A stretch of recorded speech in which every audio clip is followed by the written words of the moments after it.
Berita utama kembali bersama saya Cindy Permade. Saudara, drama tudingan ijazah palsu yang menyeret nama Presiden ke-7 RI Joko Widodo masuk tahap baru.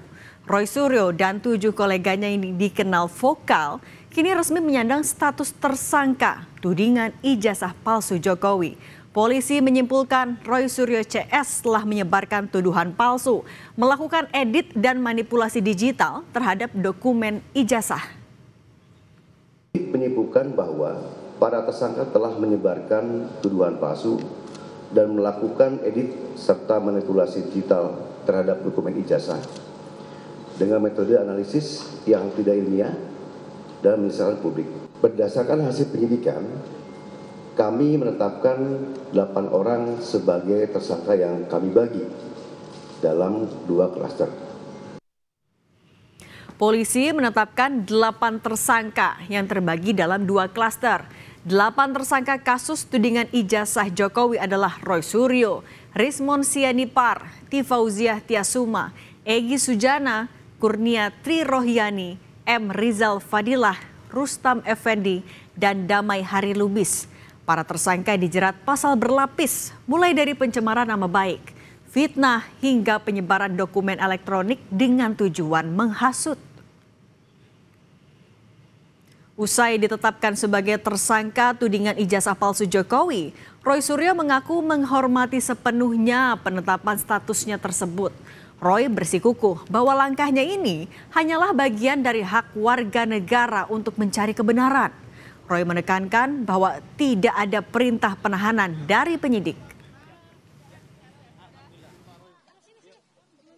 Ya, jadi ini akan menjadi presiden yang sangat buruk ya. Kalau ada seseorang yang memilih dokumen publik, kemudian ditersangkakan dan kemudian dikriminalisasi. Itu yang sangat buruk. Dan yang kedua adalah kami tetap menghormati semua ini dan tidak ada perintah langsung untuk dilakukan penahanan.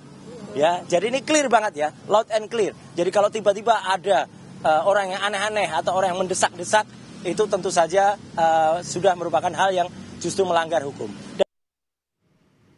Sementara Ketua Umum Jokowi Mania Andi Azwan mengapresiasi langkah Polda Metro Jaya atas penetapan Roy Suryo CS sebagai tersangka.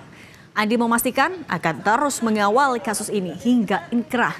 Andi mengaku Presiden ke-7 RI Joko Widodo siap hadir ke pengadilan dan membuka ijazah aslinya apabila dibutuhkan.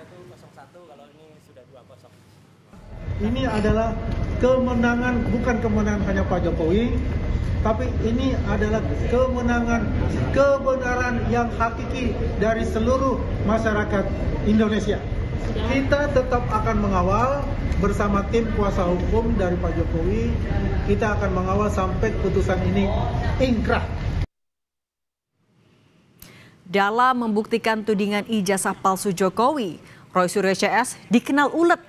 Roy Suryo CS mendatangi KPU RI dan mendapatkan salinan fotokopi ijazah Jokowi yang telah dilegalisir untuk kebutuhan Pilpres 2014 lalu. Roy mengaku dokumen yang diberikan KPU memiliki temuan yang signifikan dengan yang sedang mereka kantongi. Roy mengklaim ada bagian yang dinilai berbeda dari data yang dimiliki oleh kubunya.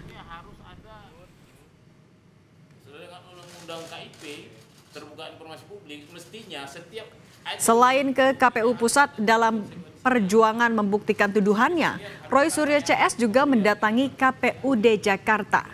Kedatangan mereka untuk meminta salinan ijazah Jokowi yang telah dilegalisir. Sebelum jadi Presiden ke-7 RI, Jokowi pernah terpilih sebagai Gubernur DKI Jakarta dan menjabat selama 2 tahun pada 2012 sampai 2014. Tidak hanya ke Komisi Pemilihan Umum, Roy Suryo CS juga mendatangi tempat Jokowi menimba ilmu, yaitu Universitas Gadjah Mada Yogyakarta.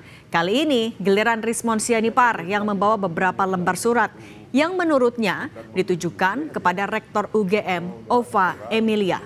Dalam suratnya Rismon bilang dirinya hendak meminta klarifikasi kepada Rektor terkait jenjang akademik sarjana muda di UGM pada era tahun 70 hingga 80-an. Menurutnya jika benar ada jenjang akademik itu, maka Rismon pun mempertanyakan apakah Joko Widodo juga memiliki ijazah sarjana muda.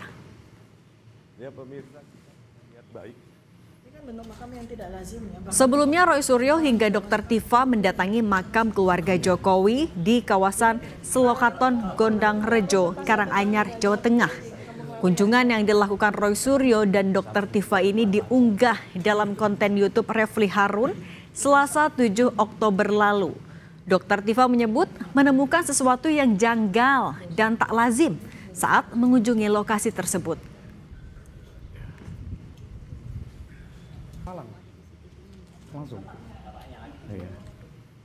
Sebelum laporan Jokowi bergulir di Polda Metro Jaya, sejumlah pihak, termasuk kelompok yang menamakan diri tim pembela aktivis dan ulama, sudah lebih dulu melaporkan dugaan ijazah palsu ke Bareskrim Polri.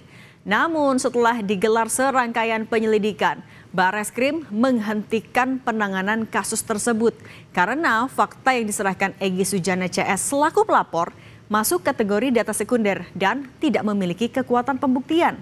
Data-data dari TPUA itu dinilai tidak bisa dijadikan alat bukti dalam perkara yang disebutkan. Saat itu, usai gagal membuktikan ijazah Jokowi palsu, Roy Suryo CS pindah haluan dan membidik skripsi milik Presiden ke-7 RI. Kubu Roy Suryo mendatangi Universitas Gadjah Mada Yogyakarta dan meminta ditunjukkan skripsi Jokowi. Tak sampai di situ saja, Roy Suryo CS bahkan menelusuri lokasi desa tempat Jokowi melaksanakan kuliah kerja nyata. Mendapat tuduhan bahwa ijazahnya palsu, Jokowi tidak berdiam diri. Melalui kuasa hukumnya, Jokowi melaporkan sejumlah akun dan individu yang menyebarkan tuduhan ijazah palsu ke Polda Metro Jaya. Terdapat 12 orang yang masuk dalam daftar terlapor.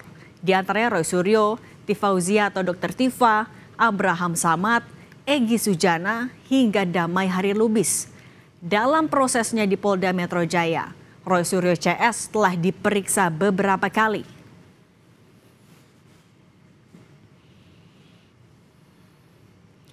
Dalam perjalanannya, kasus tudingan ijazah palsu Jokowi saat itu terus berlarut-larut dan seperti tak ada ujungnya. Presiden ke-7 Joko Widodo meyakini ada orang besar di balik isu ijazah palsu terhadap dirinya. Namun Jokowi tak mengatakan nama atau hal apapun yang melekat pada sosok yang dia sebut sebagai orang besar. Ada agenda besar politik dalam tuduhan ijazah palsu maupun pemakzulan. Artinya memang ada orang besar, ada yang